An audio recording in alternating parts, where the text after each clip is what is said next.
میں نے آپ سے ایک دفعہ پوچھا تھا سوال یہ غزوہ ہند کے بارے میں، تو آپ نے مجھے غزوہ ہند کے بارے میں آپ سے پوچھا تھا، تو آپ نے مجھے یہ بتایا تھا کہ ہند کے بارے میں جتنی بھی روایات ہیں وہ ساری ضعیف یا فیبریکیٹڈ ہیں، تو یہ کیا بات صحیح ہے؟ تو ایسا ہی ملا جلا کر نتیجہ نکال لیتے ہیں کہ کوئی جان ہے علم میں، مگر غزوہ ہند جو ہے کہ ہندوستان پر اب بھی چڑھائی کرنی اور پھر قیامت تک کرتی رہنا، یہ تو اس کا مفہوم نہیں نا، مفہوم بھی بدل دیا انہوں نے۔ وہ تو پہلی جنگ جو مسلمان آئے ہندوستان پر چڑھائی کر کے، صحابہ کرام کے بعد تابعین اور ان کے ساتھی، ان کی بات تھی۔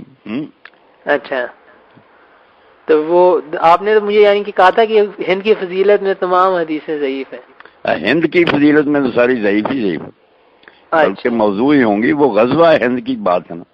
اچھا، غزوہ ہند ٹھیک ہے، غزوہ ہند کی بات ہے، فضیلت کی تو ساری جل ہیں۔ ٹھیک ہے، اور جو ہندوستان کی فضیلت جو ہے نا، لوگوں نے تو کتابیں لکھ دی نا کہ آدم علیہ السلام بھی یہاں اترے، یہ ہوا وہ ہوا، سب جعلی ہیں۔ صحیح، تو یہ غزوہ ہند کی کیا حدیث شریف ہے اور اس کی کیا تشریح؟ غزوہ ہند کی حدیث شریف یہ ہے، حضرت ابو ہریرہ رضی اللہ عنہ فرماتے ہیں اللہ کے رسول علیہ السلام نے فرمایا کہ میری امت کے دو گروہ جو ہیں نا، ان کو اللہ تعالیٰ نے دوزخ سے محفوظ کر دیا۔ ایک جو ہندوستان پر چڑھائی کرے گا، دوسرا جو نا عیسیٰ علیہ السلام کے ساتھ ہو کر دجال کا مقابلہ کرے گا۔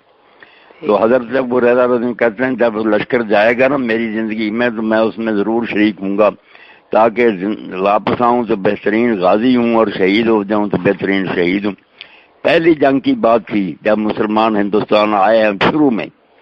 صحیح ہے، یہ قیامت تک کی بات نہیں، اتنا عرصہ تو ہم خود حکومت کرتے رہے، ہندوستان پر خواہ مخواہ چڑھائی کرتے رہنا۔ صحیح ہے۔ اچھا،